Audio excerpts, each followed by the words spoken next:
हरने को अज्ञान ज्ञान की ज्योति अखंड जलाई, ऊपर लाने स्वर योजना युग निर्माण चलाई।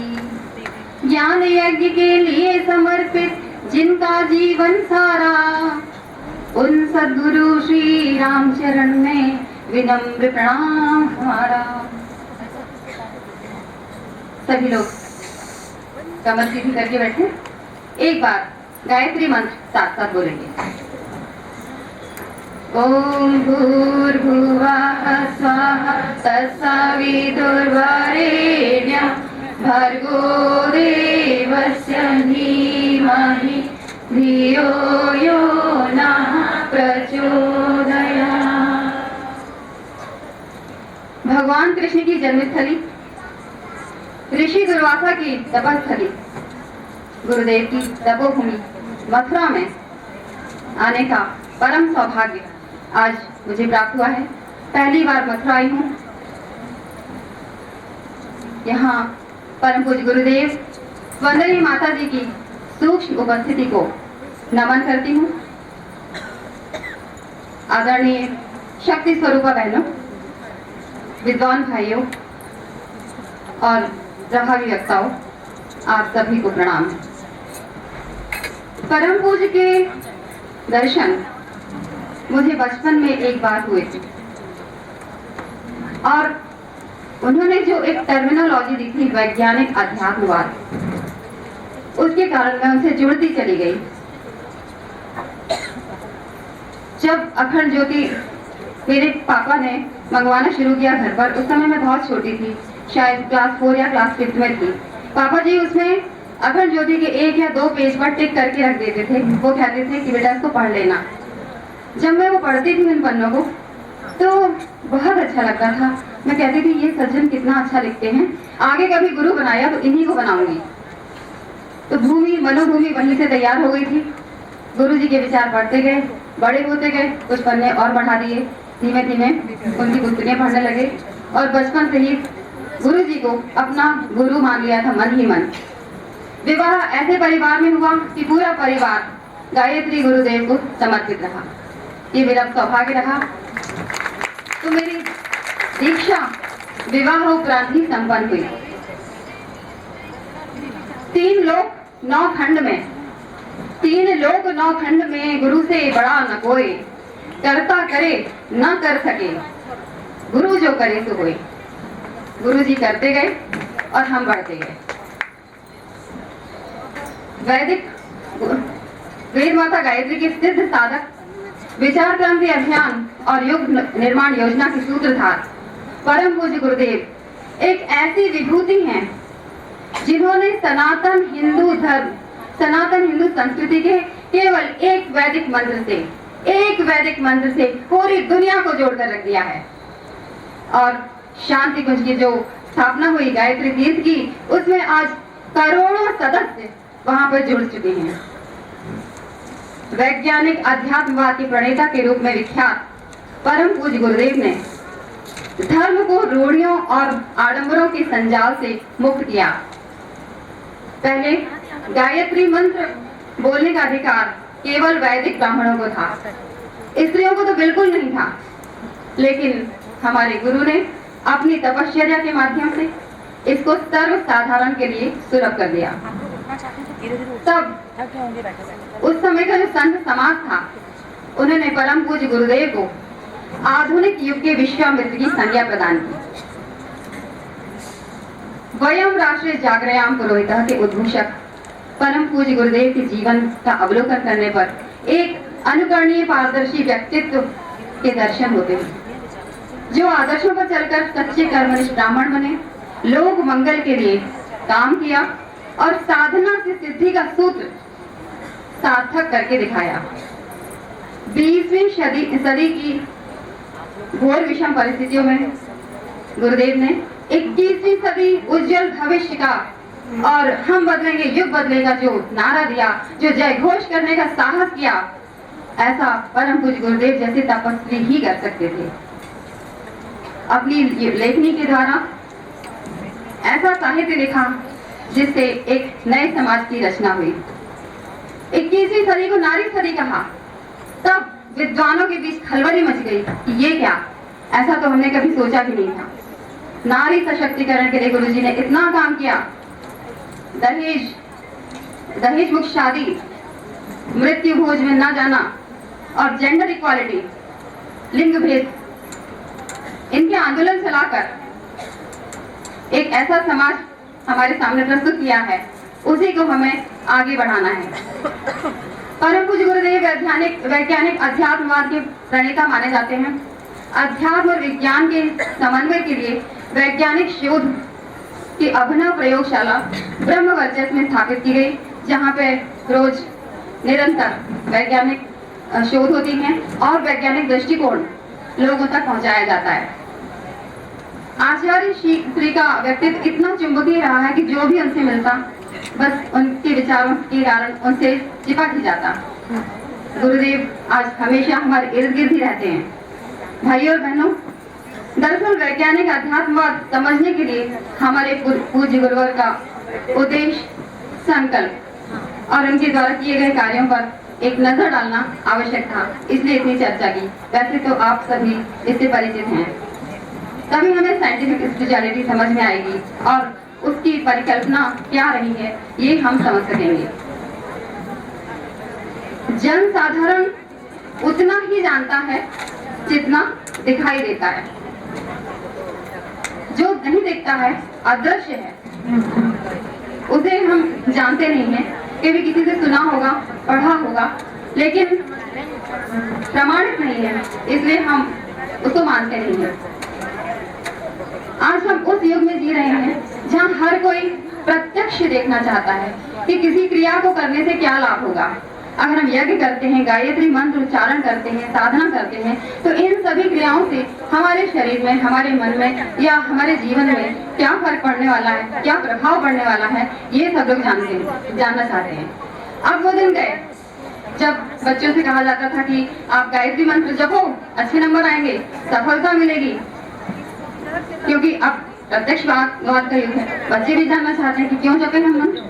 बहनों भाइयों, मुझे और हम सबको, जो लोग यहाँ बैठे हैं, कम से कम अपने गुरु पर अंधविश्वास है। क्यों? क्योंकि उन्होंने जो भी लिखा, हमें जो भी बताया, बहुत सर्च किया है, रिसर्च किया है, प्रामाणिक बनाया है, इसलिए हम तो अपने गुरु पर बहुत विश्वास करते हैं।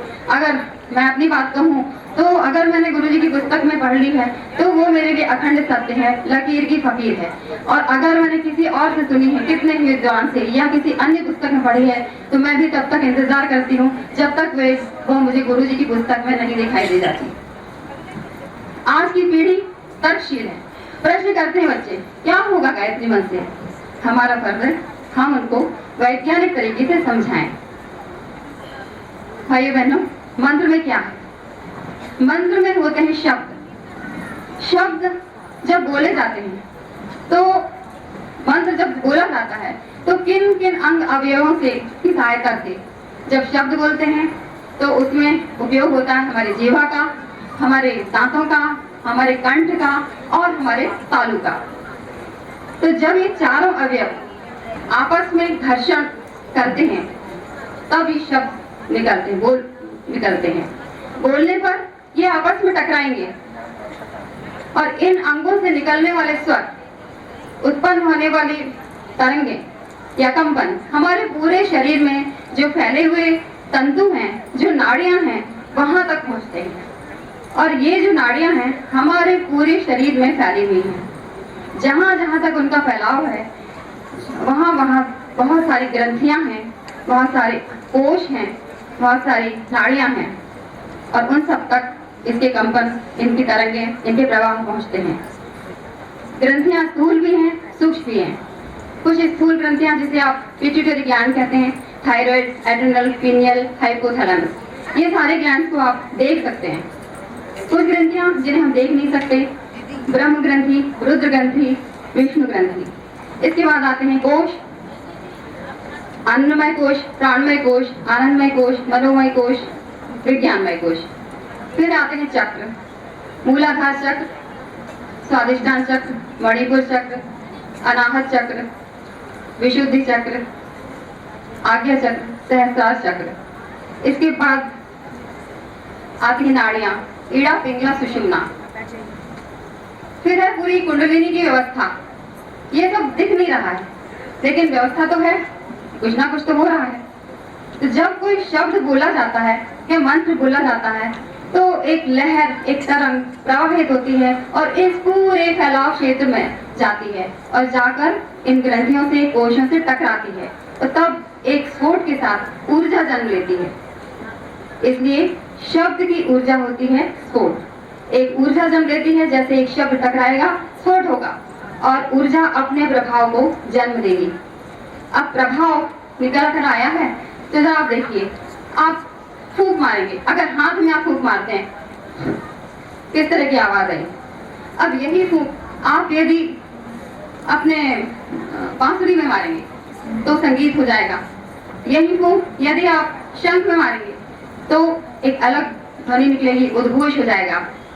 इसी तरह उदाहरण के लिए थाप, आपने थाप इस तरह से मारी, एक अलग आवाज आई। फिर ये थाप आपने तबले पर लगाई, अलग आवाज आई। यही थाप ढोलक पर पड़ेगी, अलग होगी, कॉन्गो पर पड़ेगी, अलग होगी। तो देवियों सज्जनों, गायत्री महामंत्र में विलक्षण शक्ति है। इस मंत्र के जपने से उत्पन्न पराध्वनि सारे वातावरण में परमाणुओं को कपा देने की शक्ति से ओतप्रोत है। इसका लाभ कोई भी उठा सकता है, लेकिन शर्त वही है कि वो उन शिक्षाओं, उन आचरण पर जब चलेगा तो ही इस महामंत्र का फायदा मिलेगा, अन्यथा ये मंत्र सिर्फ शब्द रह जाएगा। गायत्री महामंत्र जपने वाले शरीर एवं मन पर विचित्र प्रकार की हलचलें उत्पन्न होती हैं और अनंत आकाश में उड़कर विशेष व्यक्तियों को, विशेष परिस्थितियों को और समूचे वातावरण को प्रभावित करती हैं। इस मंत्र का लाभ वही उठा पाएंगे जिन्होंने व्यक्तित्व के को भीतर से और बाहर से, विचार और आचार से परिष्कृत कर लिया है। सच्चे आध्यात्मिक व्यक्ति के हृदय में प्रेम, ईमानदारी, सत्यता, दया, श्रद्धा, भक्ति और उत्साह के भाव उत्पन्न होते हैं और ये सब आत्मा के गुण हैं, आत्मा के मूल गुण हैं। जिनमें ये गुण विद्यमान हैं वही आध्यात्मिकता बनी रहेगी। अब मित्रों, मैं आपको बताना चाहती हूँ विज्ञान और अध्यात्म के बारे में थोड़ा, कि विज्ञान और अध्यात्म में हमेशा से एक युद्ध सा चला आ रहा है। युद्ध करता कौन है? वही जो ना विज्ञान जानते हैं ना अध्यात्म। तो अगर हम थोड़ा सा अध्यात्म विज्ञान समझने की कोशिश करेंगे 1% भी, तो कुछ कंफ्यूजन नहीं रहेगा, कम से कम एक दूसरे को दोनों समझेंगे। अगर आप विज्ञान समझते हैं तो अध्यात्म को गलत नहीं समझेंगे, अगर आप अध्यात्म समझते हैं तो विज्ञान गलत नहीं है। विज्ञान हर समय प्रूफ मांगता है। अब विज्ञान से विज्ञान का क्या प्रूफ मांगे? ये बताओ तुम विज्ञान हो। ये तो वही बात हुई कि इंसान से इंसान होने का प्रूफ मांगा जाए। इंसान से इंसान होने का प्रूफ विज्ञान नहीं दे सकता, इंसान से इंसान होने का प्रूफ अध्यात्म देगा। कैसे? अगर मुसलमान को मंदिर में रहमान दिखाई दे, अगर मुसलमान को मंदिर में रहमान दिखाई दे, हिंदू को मस्जिद में राम दिखाई दे, मुसलमान को मंदिर में रहमान दिखाई दे, हिंदू को मस्जिद में भगवान दिखाई दे, तो ये संसार, ये विश्व बन जाएगा जन्नत दोस्तों, अगर इंसान को इंसान में इंसान दिखाई दे।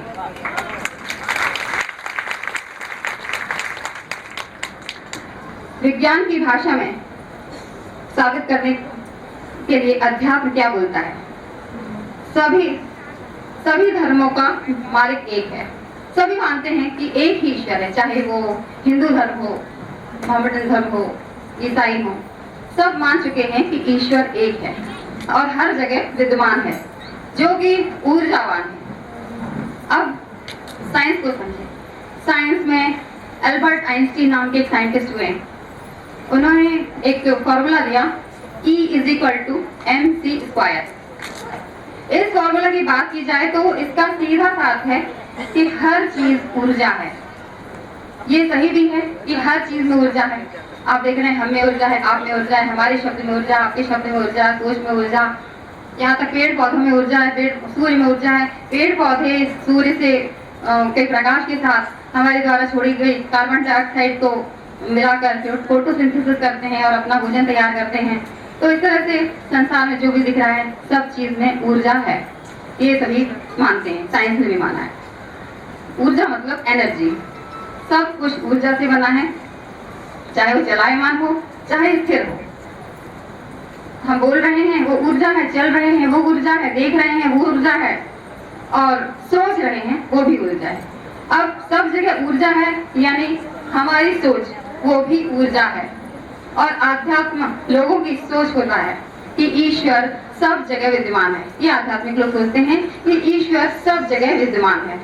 साइंस ने कहा कि एनर्जी सब जगह है, हर कण में, अणु में गॉड इज ओमनी प्रेजेंट। अब गणित का एक सूत्र लेते हैं, गणित सभी ने थोड़ा तो पढ़ाई होगा, कि ऊर्जा को हम x मान लेते हैं, एनर्जी बराबर x। मतलब पहले हमने कहा कि ऊर्जा ही एनर्जी है और ऊर्जा मतलब सोच। तो अगर ऊर्जा x हो गई मतलब हमारी सोच x हो गई। अब हम मानते हैं कि जो एनर्जी है भगवान है, तो मतलब हमारी सोच भगवान है। साइंस कहता है कि एनर्जी हर जगह अवेलेबल है, मतलब x हर जगह अवेलेबल है, मतलब भगवान हर जगह है। अगर हम ऊर्जा या एनर्जी को भगवान माने या भगवान को ऊर्जा माने तो यहाँ पर युद्ध के भाव का प्रश्न नहीं उठेगा। अगर इस फॉर्मूले के अनुसार जो अध्यात्म में लिखा है वो सब सही है, मंत्र शक्ति सब सही है। अब सवाल ये है कि विज्ञान खोजता क्या है, क्या खोज रहा है विज्ञान? आए दिन सुनने में आता है कि कुछ पढ़े लिखे लोग हैं, उनको रिसर्च करने के लिए भेजा गया है। क्या रिसर्च करने? भाई सर्च करने के लिए भेजते हो आप रिसर्च करने भेज जाओ। जो पहले से ही सर्च हो चुका है उसको आप फिर से सर्च करवा रहे हो, रिसर्च। आप सुन लीजिएगा, कभी ऐसा नहीं कहा था कि सर्च कर रहे हैं साइंटिस्ट, वो रिसर्च करते हैं। रिसर्च मतलब जो पहले हमारे जो ऋषि मुनि थे वो सर्च कर गए हैं, बता गए हैं, लेकिन विज्ञान मान नहीं रहा है, वो रिसर्च कर रहा है, फिर से खोज रहा है। फिर तो विज्ञान बताएगा तो बाकी लोग मानेंगे। आज कोई भी चीज जो बताई जाती है पहले से ही अध्यात्म में मौजूद है, फिर जब विज्ञान ने बताया तब बाकी लोग मानते हैं। तो मेरा ये कहना है कि जो पहले से ही प्रमाणित है तो पहले से ही प्रमाणित है, और साइंस ने रिसर्च करके प्रमाणित कर दिया, तो फिर अभी जिसका प्रमाण नहीं मिला है उसे हम क्यों नहीं मान लेते? अभी बहुत सारी चीजें हैं जिसको साइंस ने नहीं बताया है, तो हम उसे मान लें, क्योंकि जो कुछ वो खोजते जा रहे हैं, रिसर्च करते जा रहे हैं, वो प्रमाणित होता जा रहा है। चलिए अब हम मंत्र की बात करते हैं। कहते हैं कि आप गायत्री मंत्र बोलिए, अच्छा रहेगा। कम से कम 3 माला तो करना ही है सबको। आप अपने शरीर में उसका प्रभाव देख सकते हैं। फिर माला बढ़ा दें, 30 कर लें, फिर उसका प्रभाव देख लीजिए। अनुष्ठान कर लें, उसका प्रभाव देख लीजिए। ये तो कोई अध्यात्म की बात। योग को देखें, योग हमारे भारत की देन है। सब ऋषि मुनि ने योग का प्रतिपादन नहीं किया है, योग का विस्तार भारत में ही हुआ है। लेकिन हमारे जो योग हैं वो घूम कर आ गए, विदेश गए, वहां घूम फिर के आए और योगा बन के आ गए। स्वाभाविक है। अभी कोई हमारे इंडिया से भी कोई जाता है विदेश में तो उसका आप वो देख लीजिए, रूप देख लीजिए। जब वहां से घूम फिर के आएंगे तो थोड़ा तो चेंज आ ही जाता है, पहनने ओढ़ने में, बात करने में, थोड़े स्टाइल में। ऐसे ही हमारे योग में भी चेंज आया है, लेकिन योग तो योग ही रहेगा। अब उसने जब विदेशों में फायदा देना शुरू किया, विदेशों में उसकी वैल्यू हो गई, तब भारतीय ने सोचा कि अरे ये क्या हो रहा है, तब यहाँ भी हम जागरूक हो गए। और आज योग जो है फिर से जो है उसको शुरू कर दिया है, स्कूलों में हो रहा है, कॉलेज में हो रहा है। तो ये जो है विज्ञान और अध्यात्म में ये फर्क चल रहा है। अब जो है हमने ये पहले माना कि सोच ही ऊर्जा है, सोच ही एनर्जी है, सोच ही भगवान है। तो क्यों ना हम अपनी सोच को इतना ताकतवर बना लें, इतना ताकतवर बना लें कि जो हम चाहें वो हमारे सामने आ जाए। गुरु जी ने पहले ही कहा है कि सोच बहुत पावरफुल होती है। आप अपनी सोच को अच्छा करिए, आप अपने मस्तिष्क में ऐसे विचार मत आने दीजिए जो आप नहीं चाहते। इसलिए हमें सोच पे वर्क करना होगा। विज्ञान क्या कर रहा है? सत्य की खोज कर रहा है, सोच की भी खोज कर रहा है। और अध्यात्म क्या कर रहा है? सत्य का अनुभव कर रहा है और सत्य की प्राप्ति कर रहा है। तो विज्ञान जो है वो अध्यात्म का पहला चरण है।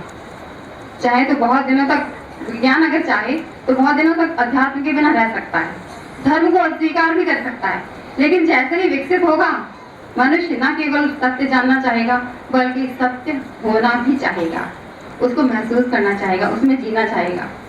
इसलिए बहुत देर तक विज्ञान भी बिना अध्यात्म के नहीं रह पाएगा, क्योंकि अभी इसकी कोई मंजिल नहीं, विज्ञान की कोई मंजिल नहीं है, लेकिन अध्यात्म की तो मंजिल है, आत्मनिर्माण, आत्म सुधार। बड़े बड़े वैज्ञानिक हुए हैं, Einstein, Thomas Edison, Alexander Fleming, अपने अंतिम दिनों में ये भी धर्म की बात करते पाए गए, क्योंकि जब मंजिल नहीं तो रास्ता कैसे मिलेगा, तो रास्ता किस काम का।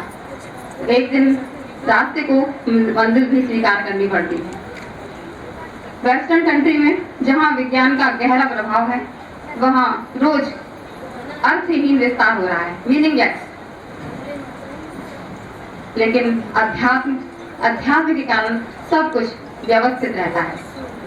अब मैं आपको कुछ उदाहरण देना चाहूंगी कि किस तरह से आध्यात्मिकता हमारे जीवन में है और हम उसको समझ नहीं पा रहे। मैं बताना चाहूंगी अपने ही बारे में कि 2017 में सब कुछ अच्छा चल रहा था।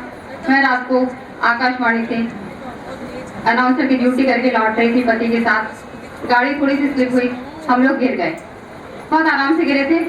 पति तो उठ के खड़े हो गए, मुझे उठने में थोड़ा सा समय लगा। इतनी देर में एक कार आती है, मेरे पैरों के ऊपर से निकल गई।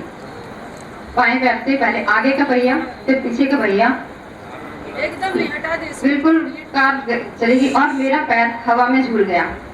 लेकिन इसके 4 दिन पहले एक घटना हुई थी जिसमें मैं तो ये मानती हूँ कि गुरुदेव ने मुझे एक फोटो दिखाई थी। मैं एक जगह अपनी गाड़ी पार्क कर रही थी, मैंने देखा एक लड़की बैसाखियों से चलती हुई आ रही है।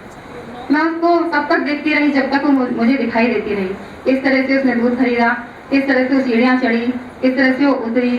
मैं बड़ी द्रवित हुई कि कैसे इस बच्ची का पैर नहीं है और बहुत मुश्किल होता होगा, इसको क्या करना चाहिए, ऐसा कुछ विचार चल रहा था काफी। और वो विचार बार बार मेरे दिमाग में आ रहे थे 2-3 दिन तक। चौथे दिन मेरा एक्सीडेंट हो जाता है। बस मुझे याद आ गया कि मुझे ये पिक्चर दिखाया गया था, अब मेरी भी स्थिति यही होगी, मुझे बैसाखी से चलना पड़ेगा। मैंने गुरुजी से कहा कि ठीक है, आपकी ऐसी इच्छा है तो ऐसे ही होगा, पर बताते जाना कि मुझे करना क्या है। हॉस्पिटल में थी 1 महीने, ऑपरेशन हुआ। मैंने एक अनुष्ठान हॉस्पिटल के बेड पर किया और बिल्कुल भी हमने ये नहीं सोचा कि बस मैंने गुरुजी पर छोड़ दिया कि जो करना है, अगर मैं उस बच्ची की तरह हो गई हूँ तो फिर ठीक है, आप ही को मुझे रास्ता दिखाना है। लेकिन 5 महीने के रेस्ट के बाद ऑफिस से छुट्टी दी, 5 महीने रेस्ट, उसके बाद मैं चलने लगी, थोड़ा थोड़ा चलने लगी। ऑफिस जाती हूँ 1 महीने, फिर दोबारा मेरा एक्सीडेंट होता है। उसी पैर में चोट लगती, उसी पैर में फ्रैक्चर। हमने कहा कि अभी कुछ शायद, फिर गुरुजी को धन्यवाद दिया कि मैं समझ गई कि मेरे एक ही बार में अगर और तगड़ा होता तो मेरी हालत उस बच्ची की तरह हो ही जाती। लेकिन आपने संभाला है तो उस एक एक्सीडेंट को आपने 2 किस्त में कर दिया तो थोड़ा हल्का पड़ गया। लेकिन बात यहीं पर खत्म नहीं होती है।